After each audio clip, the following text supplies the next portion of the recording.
Следната програма е овозможена од пријателите и партнерите на Джойс Мајер службите.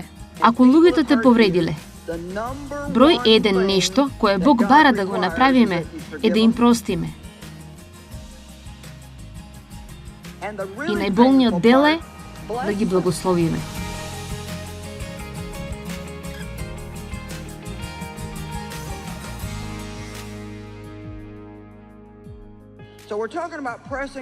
Значи, ние зборуваме за туркање нанапред кон нови почетоци и дека за да го сториме тоа, мораме секогаш да бидеме спремни да се откажеме од она што е позади нас. Колку минути сте имале нешто во животот во кое сте вложиле толку многу од себе си и тоа едноставно не успеало? Добро, морате да бидете многу предпазливи, едноставно да не заглавите во нештата кои не успеваат и да не дозволите тие да влезат во вашето размислување и да направат да мислите дека вие сте неуспешни и дека се е свршено затоа што, ќе ви кажам нешто, Бог никогаш не е без план. Можеби вие не знаете кој е планот, но Бог знае кој е планот. Сега, во книгата на Самуил, има Самуил 1 и 2, ние читаме за цар Саул. Сега најпрво, Бог никогаш не сакал луѓето да имаат цар. Тој сакал тој да биде нивниот цар. Но луѓето инсистирале да имаат цар и затоа тој помазал човек по име Саул да стане цар. Библијата вели дека кога духот дојде над Саул, тој беше претворен во друг човек. Тоа е она што се случува кога Светиот Дух доаѓа над тебе. Што и да си бил пред тоа, сега можеш да се збогуваш со тоа, затоа што тој ќе те претвори во сосем нов, остар, способен инструмент.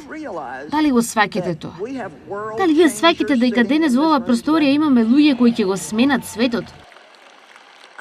Ви велам, кога Бог ќе се зафати со вас, тоа се завршува освен извиците од ѓаволот, затоа што ако ти навистина стоиш блиску до Бог и го правиш она во што тој те води, мислам, немаш идеја што можеш да достигнеш и што можеш да направиш. Јас сум од едно место наречено Фентон, Мизури. Сега, имам многу дипломи од различни курсеви дипломи и знаете, работата што ми биле дадени и јас ги ценам сите нив.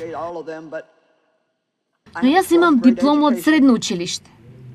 И така, ајде само да кажеме, во секоја намера и цел, јас не сум многу паметна интелектуално. А јас го сакам Бог и имам многу здрав разум и... Така, јас не сум едуцирана да го правам она што го правам. И никогаш не бев во библиско училиште. Јас не чувствувам како да имам некоја висока титула преку моето име. Почнав со Джойс и јас сум се уште Джойс. Бев збрка. Бог ме зеде и тој го промени мојот живот преку неговиот збор и тој ме повика да го споделам неговиот збор со луѓето. Денес, пораката која ќе ја слушнете оваа неделва ќе биде слушана околу светот на 100 различни јазици. Јас за малку ќе паднев по англиски јазик.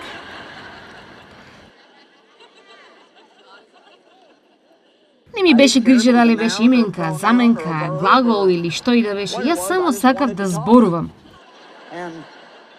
Така сега луѓето си мислат дека ги зборам сите тие јазици, јас се уште работам на англискиот. Се обидувам да ви кажам дека навистина, искрено, Бог е оној кој ве прави специјални. И не ви е потребно да имате многу специјални нешта кои се одвиваат во вашите животи за Бог да ве употреби. Се што треба да имате е да бидете на располагање. Еве ме Боже, употреби ме, испрати ме мене. Но не можете да бидете заглавени некаде тагувајќи за секоја грешка која сте ја направили. Не можете да имате менталитет на жртва. Моите родители не се однесуваа правилно со мене. Јас не добив правилно образование. Јас не добив шанса да одам на факултет. Јас не ова, јас не она, јас не нешто друго. Не е важно што немате, се додека го имате Исус во вашиот живот. Дали го разбирате тоа? Ако вие го имате Исус, ако имате добра лична врска со Исус, ви имате се што ви е потребно за да направите нешто големо. Јас реков големо нешто, големо со вашиот живот. Бог го помазал Саул да стане цар. И Саул бил делумно послушен, но тој не бил целосно послушен. Тој ги правил повеќето од нештата кои Бог му ги рекол да ги направи, но исто така го правил и она што тој сакал да го прави. И тој го правил тоа повторно и повторно, со додека Бог конечно не рекол: ти нема да бидеш цар. Тој ја изгубил својата шанса заради непослушност. Пророкот Самуил морал да инвестира многу време во Саул. Тој го сакал Саул. Сигурно сум дека тој се молил за него и работел со него. Но така, кога Саул ја изгубил шансата да биде цар, Самуил тагувал. Многу тагувал. Знаете, кога не имаме загуба во нашиот живот, ние тагуваме по загубите. Така и треба да правиме. Но морате да бидете многу внимателни да не дозволите дух на тага да го обземе вашиот живот и да ве задржи до крајот на животот. Затоа што ако дозволите, тоа ќе ве спречи да ги оставите нештата кои се во минатото и да продолжите со нештата кои се напред. Сеќавам на една случка која ми ја каже една жена, моја пријателка. Незиниот син тинејџер добил рак и тие сториле се. Сите се молеле. Тие минеле ни сите третмани, но тој сепак починал. Така нормално, таа тагуваше и имаше болка. Таа рече еден ден била во подрумот и ги перела алиштата и таа рече: јас можев да почувствувам како духот на тага се обидува да ме опфати. Таа рече: јас зедов парче облека, го обвиткав околу мене и реков: ова е мојата наметка за обожавање и јас нема да живеам во тага. Таа едноставно почнала да танцува во незиниот подрум со тоа парче облека обвиткано околу неа. Знаете, морате да му даете до знаење на ѓаволот дека без разлика што направил тој во вашето минуто и без разлика што зел или украл од вас, дека вие ќе ја ставите вашата вера во Бог и Бог ќе ви ги врати сите тие нешта, не еднаш, туку дупло повеќе од тоа што непријателот го зел. Кога сте имале некоја тага во животот, толку е прекрасно кога радоста ќе дојде. Дали знаете дека ние нема да знаеме што е радост ако не знаеме што е тага? Еднаш јас отидов со мојата ќерка во еден спа центар за масажа на лицето и некако откако се вратив дома, ние немаше бурмата. Се јавив во спа центарот, не беше кај нив, никој ја немаше видено. И така јас заклучив дека неверојатно сум ја оставила на помошната маса или на мијалникот и некој ја зел.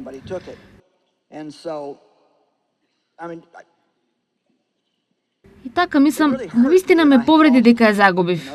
Знаете, многу ми значеше. И така имаше еден период на тагување и потоа конечно јас реков: Господи, тоа е само прстен и јас можам да живеам и без него. И така се продолжив со животот и по 2 или 3 месеци еден ден ми се јави мојата ќерка со која бев во спа центарот и таа рече: погоди што најдов. Јас реков што? Таа рече: ти најдов бурбата, таа била во мојата ташна. Јас си мислам: зошто би била во твојата ташна? Потоа ние свативме дека ташната која таа ја имаше ми припагила на мене пред некое време, а јас сум ја поклонила неизе. Кога сум го извадила прстенот, сум ја здогледала ташната, мислејќи дека е моја и јас сум го ставила во неа. Таа дошла дома, ги извадила сите нешто од неа и не употребила неколку месеци. И тогаш јас бев пресрекна што го најдов мојот прстен. Еве ја поентата. Јас никогаш не би искусила таа радост ако не го изгубив прстенот. Сакам да ви кажам нешто. Сакам да го сватите ова и да го верувате денес. Некои од вас сте имале ужасни загуби во вашиот живот. Сте преживеле трагедии, неправда, би се случиле нешта кои не се правилни, кои не се праведни. И сето тоа било тешко. Но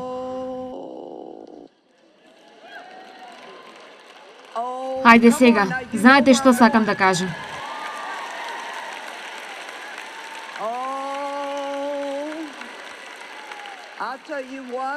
Ќе ви кажам, ако немате огорчено однесување, ако не завземете менталитет на жртва, ако продолжите да го сакате Бог и да биете покорни на Него, и да продолжите да им помагате на луѓето, вашата награда ќе дојде и вие ќе биете толку пресреќни.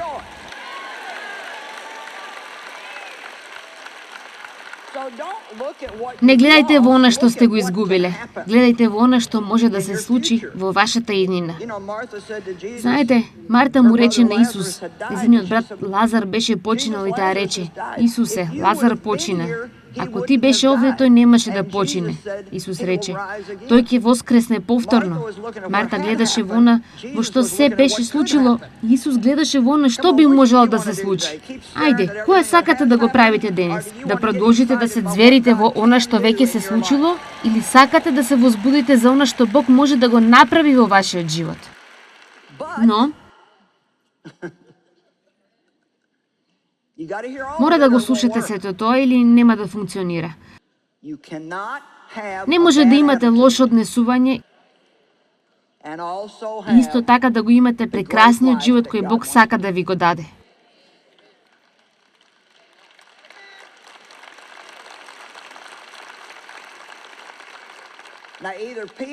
Сега, или луѓето те повредиле, или можеби ти си направил некои нешта кои те направиле тажи.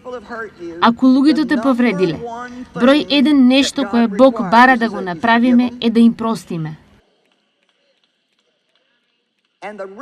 И најболниот дел е да ги благословиме.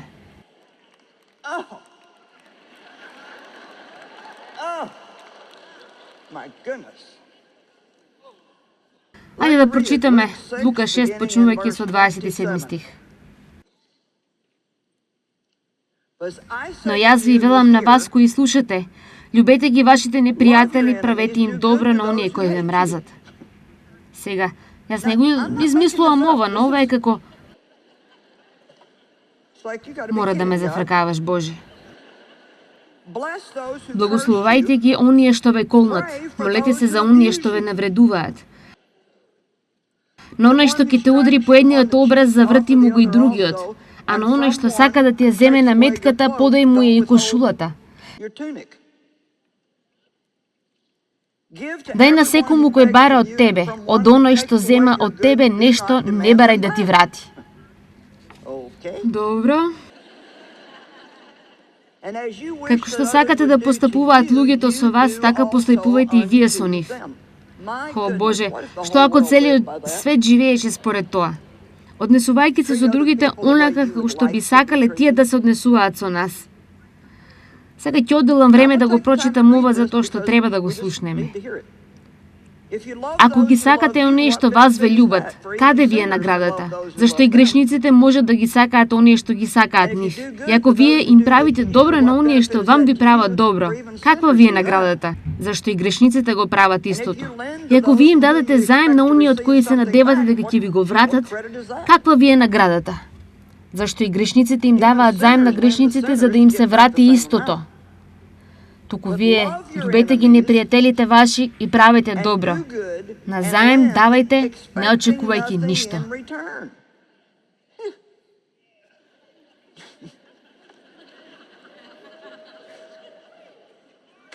Ајде, вие знаете што правиме кога некој на кого сме му правеле добро се однесува лошо со нас, а и после се што сум направил јас за тебе.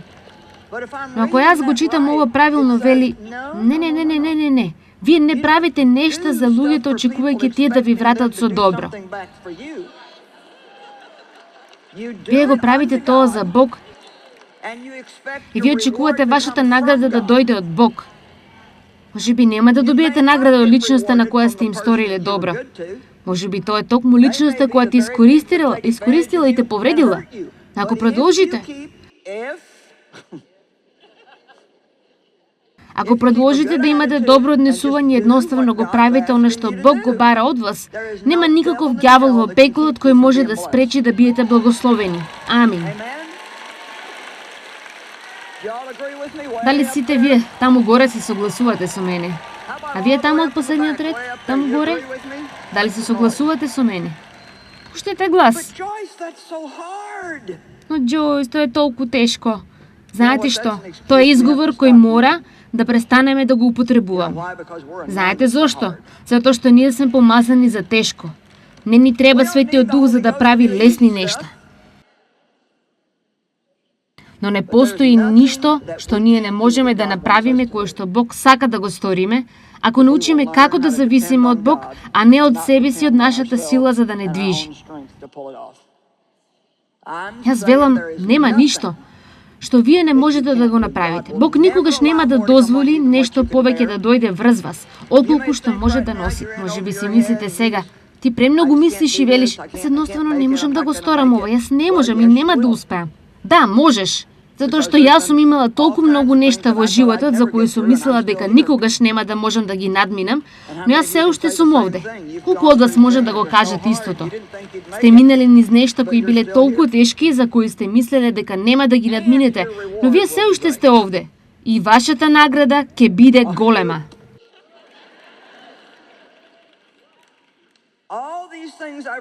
Ги имам прочитано сите овие нешта. Тој вели, и ако ги правите вашата награда, ајде, некои од вас токму сега вие сте во сезоната на сење во вашиот живот. Некои од вас сте во жетва, но не сте дошли до жетва без да ја копате земјата, да го садите семето, да чекате и да минете низ тешките времиња. Може би сте имале неколку берби што пропаднале, но сте продолжиле да садите и повторно и повторно. Сега вие сте во сезона на награда. Они од вас кои сеете и животот е тежок токму сега, само продолжите да го правите она што е правилно. Саул ќе останел цар ако едноставно продолжил да го прави она што Бог му го рекол. Но не, тој морал да додаде малку од неговата волја во тоа. Па јас речи си направив се што ти ми рече.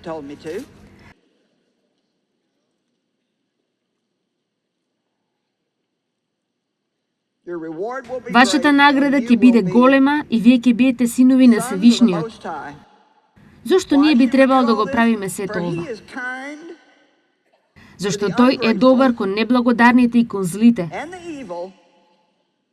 Затоа бидете милосрдни како што и вашиот татко е милосрден. Ќе ви ја кажам оваа случка најбргу што можам, но не гледам како би можела да не ја споделам.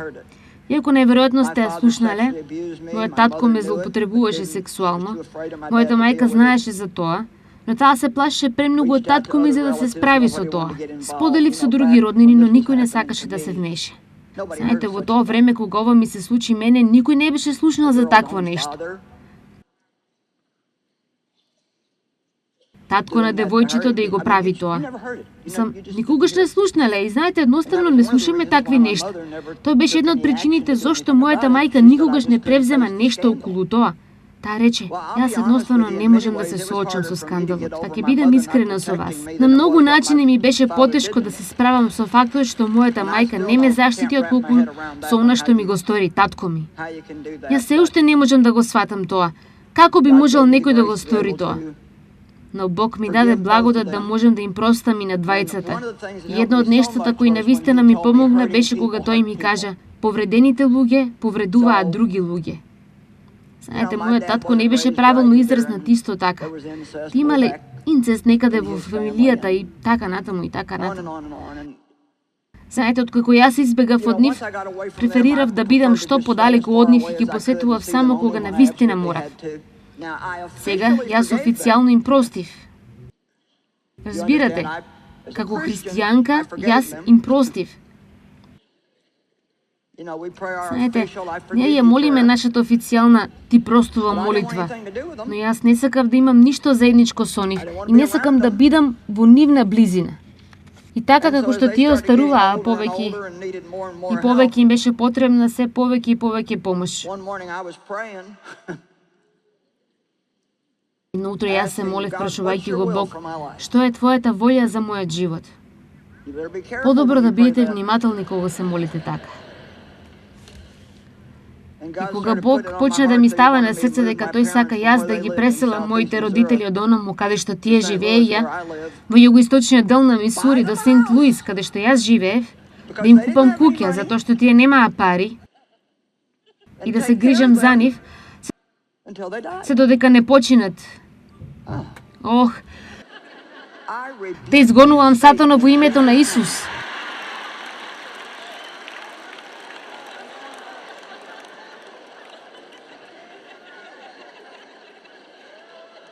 Да, и некои од вас се обидуваат да го изгона ѓаволот, а тоа всушност не е ѓаволот.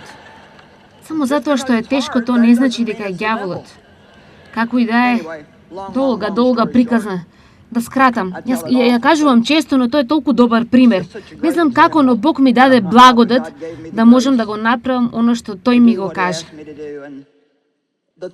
И работата е, можам да ви кажам.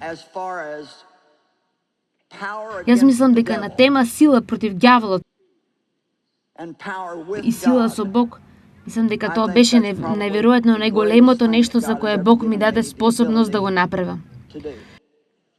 Кога вие можете да ја најдете Божјата благодат, да сакате некого кој ви сторил такво нешто и да ги трошите вашите пари на нив, да се грижите за нив и да го правите тоа за подолг период. Сега, тоа е многу од Бог. Но ако го правите оно што Бог ви го вели, вашата награда ќе биде извонредно голема.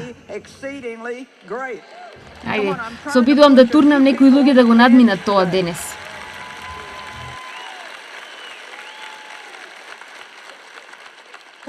Ајде да престанеме со делумната послушност. Колку од вас мислат дека има сила во името на Исус? Знаете што? Јас не го добив презимето на Дејв додека ние бевме во врска. Не додека јас не реков да, се додека смртта не раздели. Тогаш го добив неговото презиме. Знаете, многу добри нешта се случија. Јас воопшто немав пари кога се зедовме со Дејв, а тој имаше малку пари. И откако јас реков да, и јас имав пари. Јас немав автомобил, Дејв имаш. Кога реков да, и јас имав автомобил. Но јас не го добив сето тоа додека бевме само во врска. Ајде, ако вие сте само во површна врска со Исус, ајде.